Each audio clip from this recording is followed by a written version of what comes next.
Hello everyone! Aujourd'hui, on va parler de l'épisiotomie. C'est quoi une épisiotomie?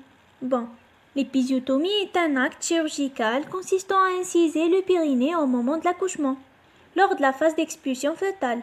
Elle est pratiquée dans le but de prévenir les déchirures graves de 3e et 4e degré du périnée et notamment des sphincters externes et internes de l'anus. Ça veut dire, l'épisiotomie, c'est une petite coupure au niveau du périnée au moment de l'accouchement pour prévenir les déchirures graves et même si les déchirures des sphincters externes et internes de l'anus. Et en même temps, on facilite l'expulsion fœtale. On passe aux indications. L'épisiotomie. D'abord, l'épisiotomie est une source d'infection, d'hémorragie et ou de douleurs chroniques. Elle ne doit pas être réalisée en routine. Ça veut dire qu'on a des indications bien précisées ou des cas bien précis pour pratiquer l'épisiotomie et elle n'est pas systématiquement pratiquée. Une déchirure simple du 1er ou 2e degré cicatrise aussi bien voire mieux qu'une épisiotomie. On préfère une déchirure simple du 1er ou 2e degré, elle se cicatrisait rapidement. Une épisiotomie qui est vraiment profonde et elle prend beaucoup de temps pour se cicatriser. L'épisiotomie est discutée dans les situations suivantes. Dans le cas d'expulsion prolongée, surtout dans le cas de ralentissement du cœur fœtal, lorsque la fin de l'expulsion est gênée par le périnée, et donc une épisiotomie pour faciliter l'expulsion fœtale. Dans le cas d'extraction instrumentale par forceps ou ventouse, malgré ما عادوش يستعملوهم بزاف, mais وين تتحتم علينا نستعملوهم, on va pratiquer d'abord l'épisiotomie. Dans le cas de dystocie des épaules, on doit pratiquer l'épisiotomie aussi dans le cas de dégagement en occipito-sacré, dégagement par face ou siège. Périnée œdémateux ou la cicatricielle se distendant mal. Ça veut dire que le périnée est fragile soit par les infections à répétition, soit d'origine elle est fragile. Les antécédents de déchirure du 3e ou 4e degré, si la femme a déjà des antécédents des déchirures graves, les une épisiotomie pour prévenir les déchirures graves. Excision, ça veut dire la circoncision clitoridienne avec l'ablation partielle ou totale du clitoris associée à l'ablation des petites lèvres. Bien sûr, راح نجيوكم des cas كيما هكا puisque مازالوا بلايص isolés كيما au Sahara.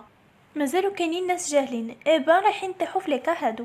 Bon, l'excision est responsable d'une perte d'élasticité du périnée avec un risque d'expulsion longue et de déchirure périnéale. Donc, la perte du clitoris ou bien des petites lèvres va causer la perte d'élasticité du périnée. On passe au type d'épisiotomie.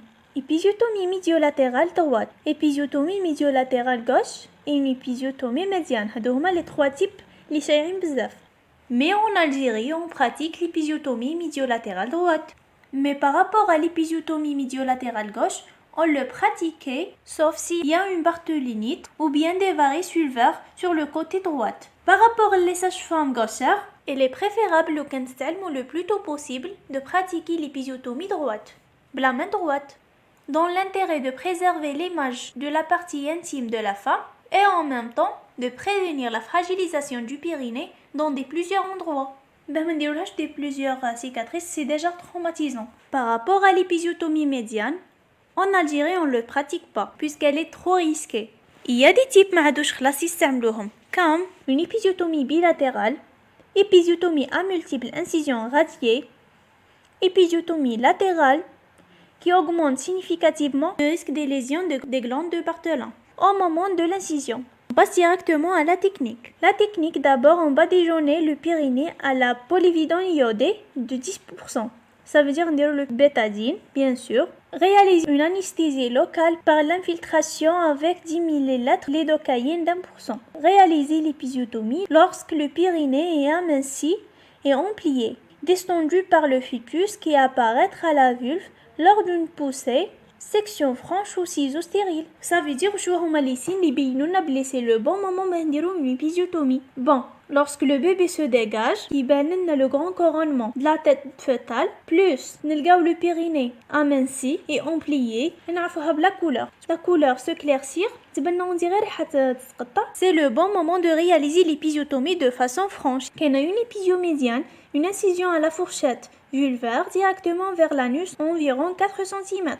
يعني نروحوا la fourchette vulvaire, نقصوا directement 4 cm vers l'anus, bien qu'elle soit encore fréquente dans les pays anglo-saxons. Comme j'ai déjà dit, En Algérie, on ne le pratique pas. On sait qu'elle criait, une zone de faiblesse médiane qui peut filer vers le bas et provoquer une rupture du sphincter anal dans près de 20% des cas. On passe à l'épisiotomie latérale en Algérie. Et même si en France, l'incision qui est illustrée sur le dessin de l'article, c'est la plus pratiquée en France. Même si en Algérie, l'incision doit partir de la partie médiane de la fourchette et se diriger latéralement et en dehors vers la région sciatique, soit un angle de 45 degrés par rapport à la verticale, sur 6 cm en moyenne. Donc je vous la photo. Bon, نروحوا la fourchette vulvaire, نبعدوا ليها 45 degrés, on pratique l'épisiotomie, نديروها presque 6 cm. C'est ça la technique correcte de l'épisiotomie, bien sûr.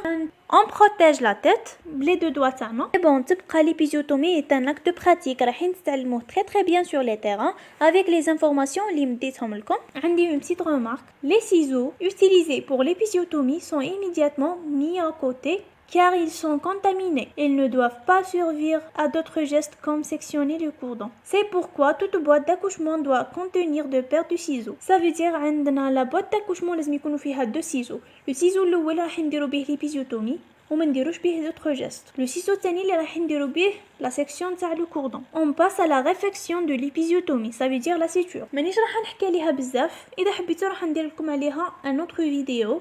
Mais راح نحكي لكم brièvement على les plans اللي راح نتقاسوا lorsqu'on pratique une épisiotomie. On a 3 plans. Le plan vaginal اللي راح نديروه en surjet. Surjet ça veut dire ملي نحكموا le point الاول حتى le point الاخر ما نديرو حتى نو، ما نقصوا le fil حتى نخلصوا نديرو les nœuds و les contre-nœuds تاعنا. Le plan الثاني le muscle du périnée. On le suture par des points X. Dernièrement, la peau et la muqueuse, on le suture par des points séparés. On passe à les complications et les risques. Parmi les risques et les complications de l'épisiotomie, les traumatismes musculaires et nerveux, bien sûr, l'hémorragie par rapport à la sage-femme. Par exemple, si elle oubliait de suturer une partie, c'est la catastrophe. Il y a l'hémorragie. Les infections, bien sûr, l'épisiotomie c'est une source d'infection, c'est par rapport à la femme qui a un manque d'hygiène. Les douleurs périnéales, les hématomes périnéaux, c'est la même cause de l'hémorragie.